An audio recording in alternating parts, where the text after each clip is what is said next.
El segmento del leer por leer, Sí. que siempre tenemos, que lo hemos estado realizando desde el verano, con lecturas de Claro. verano, que cada uno traía un libro para recomendar, y bueno, lo mantuvimos y creo y ya estamos llegando casi al final. Al final Del año. del Del año, 2023, sí, sí, sí. y no sé cuántos libros ya recomendamos. Es Hay que impresionante. sacar la cuenta. Sí, después hay que sacar la Pame, cuenta. hay que... Exacto. ya se le daba la tarea a Pame. Y siempre traemos como distintas obras variadas, de distintos Sí. géneros. Bueno, hace poquito llegó Crepúsculo. O sea, Paréntesis. claro. Los oyentes nos dicen que se notan nuestras personalidades con las cosas que traemos. Y puede ser, porque claro, cada uno trae lo que hay en su biblioteca, ¿no? Y bueno, en algunas bibliotecas está Crepúsculo, y en otras bibliotecas está Oestergel, como en la de Pame, y en otras bibliotecas hay filosofía, política. Y en este caso traje una que yo mencionaba en el bloque anterior, de que era polémica.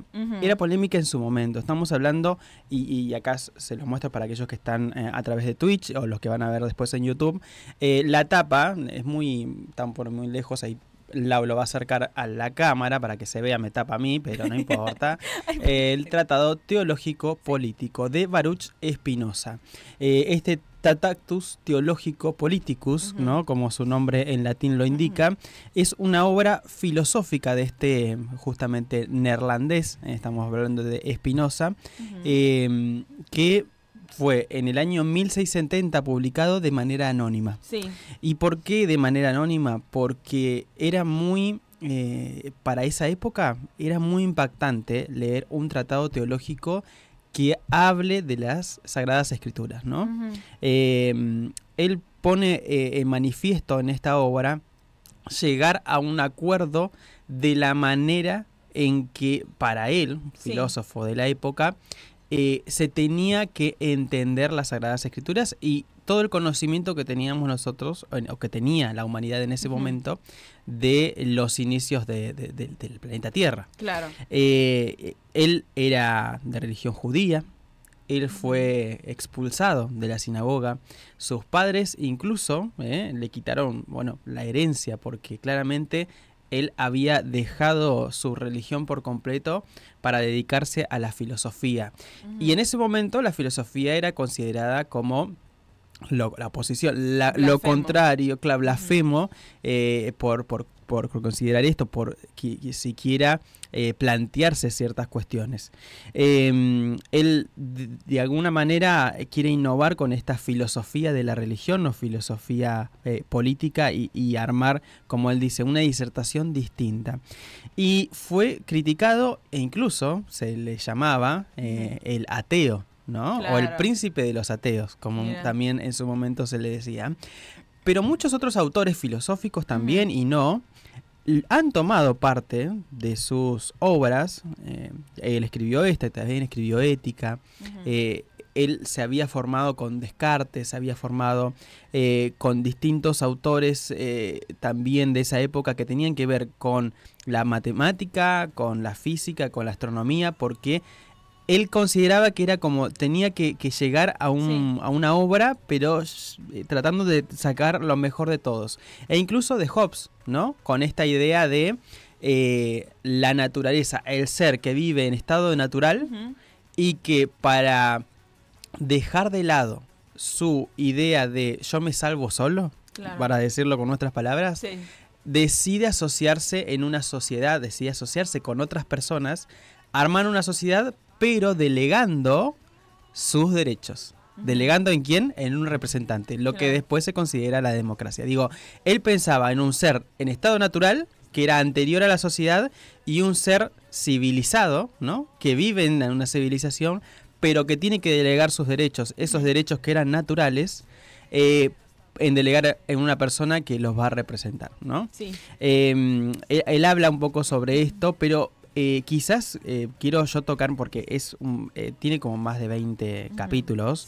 Es muy interesante porque los capítulos tienen que ver mucho con las profecías, los profetas. Él habla y se detiene en cada una de las cuestiones, pero sin lugar a dudas, por lo que fue más criticado Baruch Spinoza, fue por el tema de los milagros.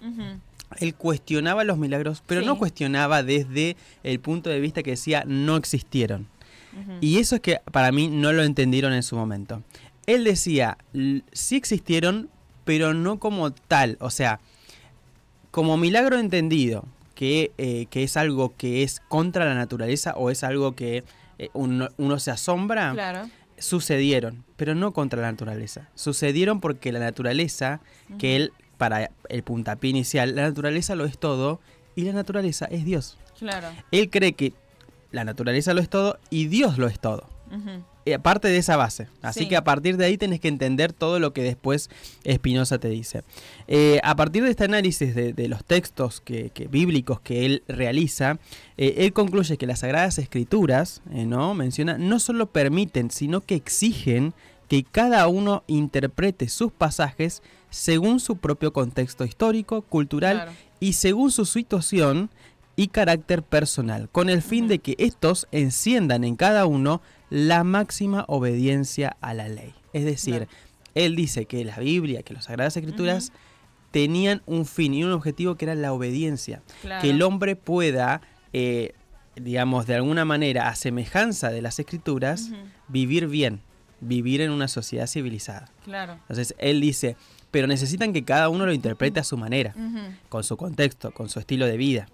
No que alguien te lo interprete y te lo diga, como en su momento cuando estamos hablando de los inicios, en donde no todos tenían acceso. Todos tenían, claro, el acceso a la Biblia. A la Biblia y demás, sino que solamente lo tenía, ya sea... que cada uno no podía leerlo de forma libre. Exacto, no después de que hubo ahí de Lutero y toda esa...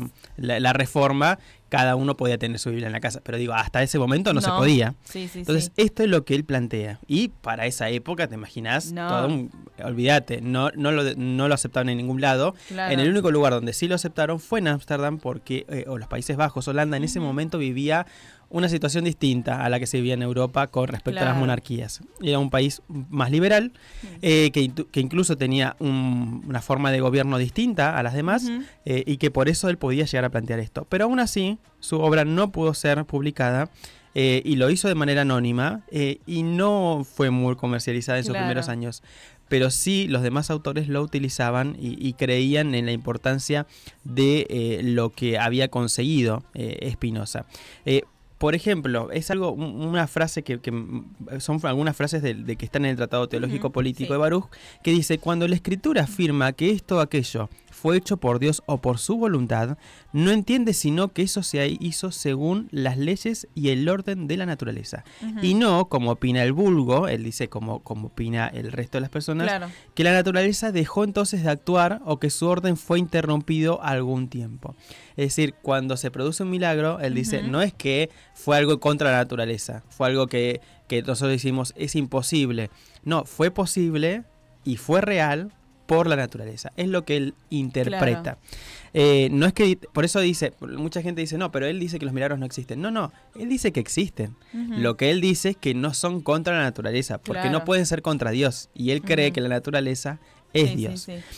Por eso dice, por consiguiente, si se halla en las Escrituras alguna cosa de la que no acertamos a dar razón y que parece haber sucedido al margen o contra el orden de la naturaleza, no debe constituir un obstáculo para nosotros, sino que debemos creer con firmeza que lo que realmente haya sucedido, ha sucedido naturalmente. Entonces digo, él no pone en cuestionamiento los milagros. Y es algo de lo que le cuestionaron a él en su momento. Quizás no lo entendieron. Y quizás en ese momento era como muy disruptivo la idea. Pero, por ejemplo, unos dicen, vamos a alguien que sí era de la religión cristiana y que ha escrito también muchas obras respecto a ello, San Agustín. Y él también consideraba que los milagros no contradicen la naturaleza, en realidad dice, no lo hacen, y dice, pues, ¿cómo puede contradecir la naturaleza aquello que sucede por la voluntad de Dios? Eso decía San Agustín. Entonces digo, si San Agustín... Porque si uno va, por ejemplo, a lo que son el significado bíblico de las cosas, bueno, justamente milagros es acontecimiento extraordinario causado por el poder de Dios. O sea, claro, no dice que es contra la naturaleza. No, claro. Entonces, miremos ese lado. Digo, él fue tratado en su momento de ateo y fue expulsado de la sinagoga y demás, por considerar esto, y después, muchos años después, San Agustín dice exactamente lo mismo, con otras palabras quizás, sí, pero bueno, la diferencia es que San Agustín entiende a un Dios previo a la naturaleza. Claro. Acá él es considerado monista, seguramente muchos habrán escuchado de esto de los monistas, ¿sí? Monista, él creía que era un todo, era uno solo, naturaleza y Dios era uno solo. Pero bueno, es muy interesante, tiene muchas otras cuestiones, el Tratado Teológico Político, que tienen mucho que ver con el ahora. Por ejemplo, el tema de las pasiones, y de que el hombre se deja llevar por las pasiones, y las pasiones son los que le llevan al enfrentamiento, a las guerras. Digo, y creo que estamos en un momento que está sucediendo estas cuestiones, donde la razón se deja de lado y la pasión entra en juego. Y cuando nosotros decimos, bueno, es pasional, ¿viste? Cuando hablamos incluso de fútbol, decimos es pasional y suceden estas cosas, bueno, la razón se deja de lado para dejar pasar a la pasión, y ahí es donde el hombre no puede pensar racionalmente. Es lo que dice Baruch Spinoza en este Tratado Teológico Político. Muy importante obra, te digo, una obra polémica. Y hay que entenderla también desde el punto de vista que uno cree, porque capaz que, digo yo, muchas personas quizás no lo leen porque ya lo consideran o ya está prejuzgado, ¿no? Desde que tiene este punto de vista. Y quizás vos tenés que leerlo, ¿no? Como creyente también. E interpretarlo y entender por qué lo dijo y en qué si vos crees que se equivoca, también por qué decir, bueno, se equivocó en esto. Pero yo creo que en ese punto de los milagros, él no quiso decir lo que en su momento interpretaron, y por eso lo han dejado marginado, ¿no? Por muchos años. Sí, Pame, ¿cómo? Sí, que ese te quería decir que sí, que los libros hay que leerlos sin prejuicios, ¿no? Uno tiene que leer el libro y sacar sus propias conclusiones, siempre. Y entender el contexto también del autor. Exacto. Así que bueno, esta obra de la filosofía moderna, Tratado Teológico Político, de Spinoza, es la recomendación del día. Fue un poquito largo, pero tenía que explicar un poquito. Es una obra muy interesante, y que todo el tiempo cuando uno va leyendo, es como que empieza a indagar, y es como una lectura bastante amena, ¿no? Porque escribe, no escribe, viste, como esas filosofías que a veces es compleja de entenderla. No. Es mucho más claro Spinoza en ese sentido, Así que bueno, esta es la obra que traje yo hoy, después de mucho tiempo que me han dejado la posibilidad. ¿Quién le toca después? No sé quién le toca. ¿A quién después. le toca? A Pame la próxima semana. Así que bueno, leer por leer aquí en la radio municipal, en esto que es el magazine cerca tuyo.